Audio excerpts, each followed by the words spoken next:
Assalamualaikum warahmatullahi wabarakatuh. Waalaikumsalam. Alhamdulillah, wassalatu wassalamu ala rasulillah sayyidina wa maulana Muhammad bin Abdullah wa ala alihi wa sahbihi wa mawala wa la hawla wa la quwwata illa billah. Rabbi shrah li sadri wa yassir li wahlul 'uqdatam min lisani yafqahu qawli.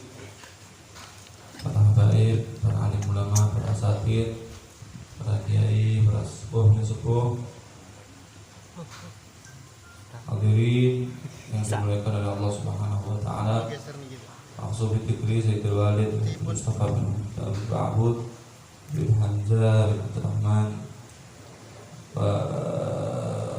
Habib Nakib Habib Muhammad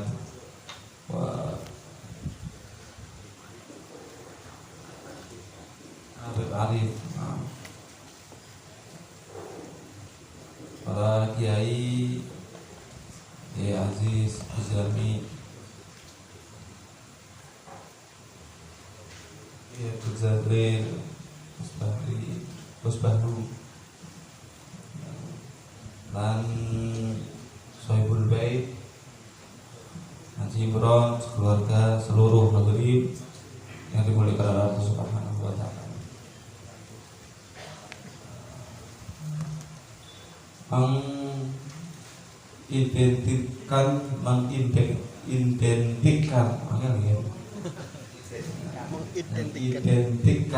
Islam cuma dengan ibadah itu adalah mengkerdilkan makna Islam itu sendiri. Okay. Agama Islam itu lengkap dan mencakup semua aspek kehidupan. Dengan bukti di fikih kita ini semuanya dibahas, bukan hanya masalah ibadah, yaitu ada namanya fikih ibadah, ngatur wudu, sholat, zakat, haji, puasa dan lain sebagainya. Kemudian ada namanya fikih muamalah, ngatur perdagangan, kemudian persewaan, kemudian hutang piutang, kemudian saham dan lain sebagainya, muamalah. Terus nomor ketiga munakahah, yaitu mengatur pernikahan mulai dari akad nikah, syaratnya, saksinya, bahkan sampai perceraian dan seterusnya. Dan ada jinayah, KUHP, hukuman bagi yang mencuri, batasan-batasannya, ketika ada orang menyakiti bagaimana hukumannya dan seterusnya. Dalam semua aspek kehidupan Islamku mengatur, mulai dari bangun tidur sampai mau tidur lagi.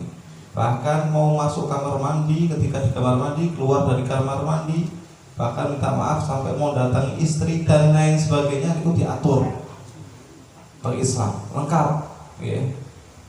Nah, berarti kalau mengatakan bahwasanya silahkan beragama, silahkan, tapi namun ibadah mawon, ngurusi masalah ibadah, agama itu ngurusi ibadah mawon, tidak usah ngurusi yang lain-lain. Itu mengkerdilkan makna Islam itu sendiri. Dan ternyata Kanjeng Nabi Muhammad SAW mulai zaman dulu beliau juga telah menekankan hal tersebut. Beliau adalah uswatun hasanah bagi kita. Terus uswatun hasanah. Kalau kita mau menjadi jenderal, maka mengambil suri teladan terbaik beliau. Menjadi pemimpin negara, suri teladan terbaik Rasulullah. Menjadi kepala keluarga, suri teladan terbaik Rasulullah. Menjadi ekonom, ahli ekonomi, suri teladan terbaik beliau.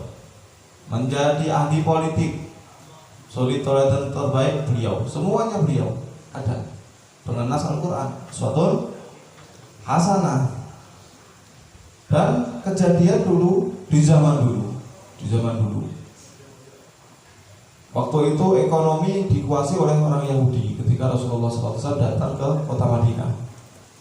Di dikuasai oleh Yahudi, pasar-pasar dikuasai oleh Yahudi, dan kaum muslimin kalau mau datang ke pasarnya Yahudi mereka harus sewa lapak dengan harga yang mahal. Kemudian ritme dan ketentuan-ketentuan mereka yang menguasai, yang menentukan, sampai harga pun mereka yang memainkan. Jadi menguasai ekonomi betul. Maka Rasulullah SAW sampai akhirnya menentukan, ayo buka lahan baru, tanah kosong dibikin, dibilang ini adalah pasarnya kaum muslimin, tidak boleh dimiliki. Siapa yang datang duluan silakan pakai. Boten saged menapa ngapling ya. Dip oleh bahasanya Jawa, bahasa Kediri ini ngedip. Nah, dip-dipak ya. Mriki napa? Sami ya. Apa? DDI nggih. DDI iki naku enggak bisa. Berarti yang pertama kali maka dia yang menempati dan gratis. Akhirnya ekonomi umat dikuasai oleh kaum muslimin. Ahli ekonomi Kanjeng Nabi Muhammad SAW di semua bidang. Sakit pahami kan? Nah, berarti jangan sampai silahkan urusi ibadah tapi ekonomi jangan, apalagi politik. Nah, itu mengkerdilkan makna Islam itu sendiri. Jangan. Perlu diperkuat ini ekonomi umat ini, nah, dengan upaya-upaya, tentu saja dengan resiko-resiko juga. Tapi kita mengupayakan ikut bekerja sama, berjuang demi baginda Nabi Muhammad SAW. Terus kalau jelaskan mengenai wakaf produktif. Wakaf produktif itu sama seperti wakaf yang lain. Cuman kalau wakaf yang lain misalkan masjid diwakafkan, maka semenjak barangnya itu masih bisa bermanfaat, tidak boleh dirubah. Karena misalkan pulau wakaf karpet ini, semenjak karpet ini dipakai orang, maka saya tetap mendapatkan pahala. Jelas ya? Nah, maka karpet ini semenjak bisa dimanfaatkan, tidak boleh diganti dengan karpet yang lain, karena saya masih bisa mendapatkan pahala.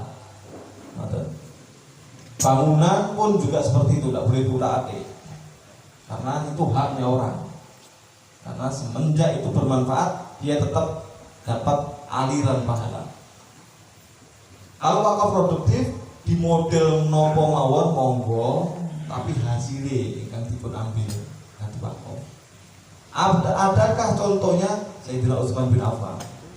Sayyidina Utsman bin Affan singkat mawon, ada sumur punyanya orang Yahudi, akhirnya dibeli oleh beliau dan diwakafkan untuk kemaslahatan kaum muslimin beserta pekarangannya, sampai akhirnya diteruskan untuk kemaslahatan muslimin, sebagian dikembalikan ke modal, sampai ternyata Sayyidina Utsman bin Affan ini sekarang punya rekening atas nama beliau, rekening atas nama Utsman bin Affan. Subhanallah. Dan beliau punya pekarangan kurma ratus ribu hektar sekarang ini, tambah banyak.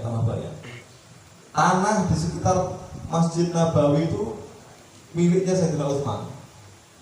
Berarti sekarang ini Sayyidina Utsman ini beliau sampai sekarang masih bangun masjid, sampai sekarang masih cetak mushaf, sampai sekarang masih sedekah ke fakir miskin, sampai sekarang masih bukakan orang puasa dengan ratusan ribu ton kurma. Sampai sekarang ganjarannya ngalir dan semakin besar. Itu namanya wakaf produktif. Dikelola dengan profesional, hasilnya untuk kemaslahatan muslimin dan sebagian dikembalikan ke modal lagi semakin besar. Jelas ya? Nah, contoh malih ada namanya Habib Bugat Asyim ke Aceh, orang Aceh. Dulu jangan belum ngertos video ini, mesti jelas. Orang Aceh. Beliau itu orang Aceh, punya pekarangan di tanah haram sana, kemudian diwakafkan untuk kemaslahatan orang Aceh. Maka sekarang ini setiap orang Aceh haji diberikan sekitar 1.200 ini real. Itu setara dengan 4,5 juta atau 5 juta per orang. Jumlahnya 4.800 sekian orang setahun. Tadi kali beliau sudah 200 tahun meninggal, lebih 200 sekian tahun meninggal, ganjarannya tetap ngalir dan semakin besar. Nah, karena wakaf produktif dikelola dengan profesional, hasilnya yang dikembalikan ke kemaslahatan kaum muslimin, penguatan umat. Sangat dipahami ya? Beda sekali antara pernah membangun masjid dengan selalu membangun masjid. Beda ya? Membangun masjid, semenjak masjid itu bermanfaat maka dia dapat ganjaran wakaf. Tapi setiap saatnya dia membangun masjid 1, 2, 3 terus membangun masjid. Benten. Pernah sedekah dengan selalu bersedekah. Benten ya? Benten. Nah ini wakaf produktif. Nah wakaf produktif ini nanti ada yang diberikan untuk pembangunan fisik, apakah pesantren, apakah masjid, fisik untuk kemaslahatan kaum muslimin. Ada juga yang pengembangan orangnya. Jadi ada orang yang potensi untuk menjadi orang yang bermanfaat, baik itu menjadi dokter, menjadi insinyur, menjadi ustadz dan lain sebagainya, tidak punya biaya, ini bisa. Dan juga diantaranya lagi diberikan kepada orang-orang yang membutuhkan, fuqara masakin. Nanti ada bagian sekian-sekiannya untuk si bulan-bulannya itu. Ya, jelas saged dipahami ya. Nah, kula tutup. Niku saged dipahami insyaallah. Nggih. Kula tutup ngeten. Kanjeng Nabi Muhammad sallallahu alaihi wasallam itu pernah ditawari oleh Allah Subhanahu wa taala. Milih apakah mau pengen jadi raja plus nabi ataukah raja tapi hamba, nabi tapi hamba ataukah nabi tapi raja. Nabi plus raja atau nabi plus hamba. Terus malaikat Jibril alaihissalam ngasih isyarat kepada Nabi Muhammad SAW untuk tawadhu. Akhirnya beliau memilih untuk menjadi nabi plus hamba. Pilihan kanjeng Nabi Muhammad SAW. Didikan ya. Beliau itu ada bani Rabbi fa ahsana ta'dibi.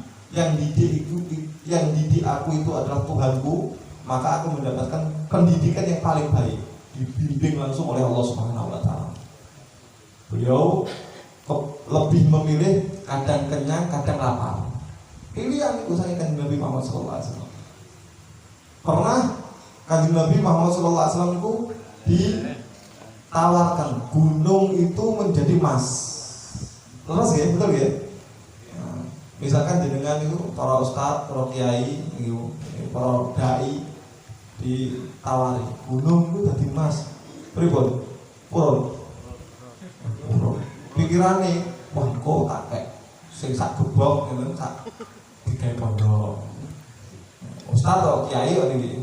Sing iki tak nggih fakir miskin, iki panti asuhan gitu. Sing sampeyan iki aku. Monggo enek sing didakwai rada berikile ngeki emas. Nah, enak dakwah ya selesai ya.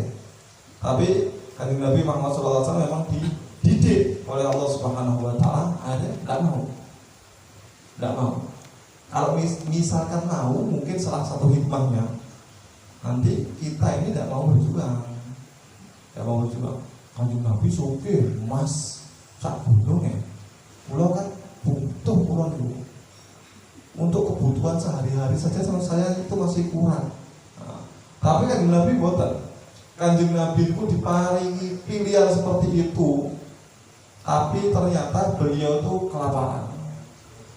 Sahabat Nabi dia kelaparan. Bahkan ada yang datang ke Nabi, kan Nabi boten kuat. Begitu laparnya sampai perutnya itu diganjel oleh batu. Sahabat itu. Kan Nabi boten kuat, lapar sekali. Ini loh, kalau ganjel kali batu saking luwene. Kanjeng Nabi tunjukkan, aku gak patune lo akeh. Lebih lapar beliau. Jelas ya? Seperti itu pun ternyata ketika kaum muslimin dalam keadaan kepepet sangat membutuhkan, itu Kanjeng Nabi mengumumkan, kaum muslimin sekarang umat membutuhkan uluran kepedulian. Yang punya kelebihan rezeki keluarkan. Maka yang kaya-kaya Sayyidina Utsman bin Affan butuh mengeluarkan ratusan ribu dinar uang emas keluarkan. Ada yang bukan terlalu kaya, 1 karung kurma. Ada yang miskin, 1 genggam kurma. Ada yang tidak punya sama sekali, datang ke pasar jadi kuli panggul, hasilnya separuh untuk makan ya. Bukan untuk disimpan, untuk makan dirinya dan keluarga, separuh dikasihkan. Ada yang tidak bisa juga, akhirnya tenaga untuk dipersembahkan untuk perjuangan Islam. Ini kan seandainya Nabi kerso gundul jadi emas, terus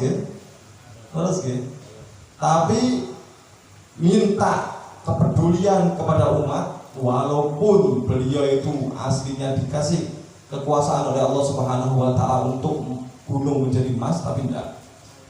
Umat muslim harus peduli. Umat muslim harus berjuang semampunya, menunjukkan bahwasanya berada di barisan Kanjeng Nabi Muhammad SAW. Saged dipahami ya.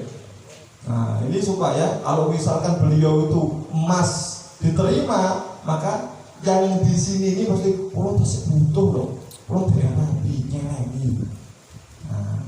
Pulau gadah keluarga, dereng gadah griyo. Pulau griyo pulau badhe pulau rehab. Niki badhe tambah toko malih, terus tidak ada habisnya. Lah niki wau kelaparan tetap suruh keluarkan. Sadar kami ya. Tadi supaya tidak ada Kanjeng Nabi sugih, pulau tasik butuh, tidak ada. Tunjukkan bahwasanya kita ini berada di barisan perjuangan Nabi Muhammad SAW. Perhatian terhadap umat. Ini adalah ini bukan sesuatu yang baru, tapi kan beriki baru. Berarti dari nanti mirang ya mungkin ya. Tapi ini bukan sesuatu yang baru, sudah banyak yang bikin seperti ini. Di Indonesia pun juga sudah ada. Sampai pada hasilnya yatim piatu tidak punya biaya sama sekali, sampai jadi dokter, sampai jadi insinyur, sampai jadi dosen, tidak punya harta sama sekali, bermanfaat bagi umat. Atas kata itu sampai bisa bangun universitas, bisa bangun rumah sakit dan seterusnya. Nah, di antaranya ini Pasuruan mulai bikin seperti itu. Berarti bukan satu-satunya, cuma Al-Ma'unah itu juga bikin seperti itu. Ya, saged dipahami ya. Nah, ini aslinya kita tidak libatkan sama sekali jamaah, kita tidak libatkan sama sekali. Tapi ketika tahu programnya seperti itu, harus yang majelis ini, anak-anak orang-orang majelis ini harus ikut juga supaya tercatat. Enggak ketang 100-200, tapi wonten catetane, gandol, daftar. Oh iki melu peduli, iki melu berjuang. Kira klitik, dawuh niku klothok karo tok gede. Glodok lagi gede ya. Wes lah enggak iso titik lah, tapi ada catatannya. Jangan sampai zong. Belas betul nonton catatane jangan. Minimal ada kepedulian kados niku wae. Sak gempur malah mboten gadah nggih. Nopo lah mboten. Urun pikir nggih. Urun tenaga dan lain sebagainya. Kados ngoten niku yang jelas daftar kepedulian datang umat Nabi Muhammad SAW. Salah satu bukti kita itu cinta dengan Nabi, apapun yang dicintai Nabi kita cinta. Apapun yang diperhatikan oleh Nabi kita perhatian. Apapun yang menjadi misi Nabi menjadi misi kita. Apapun yang dianggap penting oleh Nabi kita pentingkan. Itu adalah bukti yang konkret dari cinta kita ini. Sekali lagi ya. Yang ngapunten menawi wonten rapat-rapatipun. Hadani Allah wa iyyakum ila shiratal mustaqim. Wassalamualaikum warahmatullahi wabarakatuh. Waalaikumsalam warahmatullahi wabarakatuh.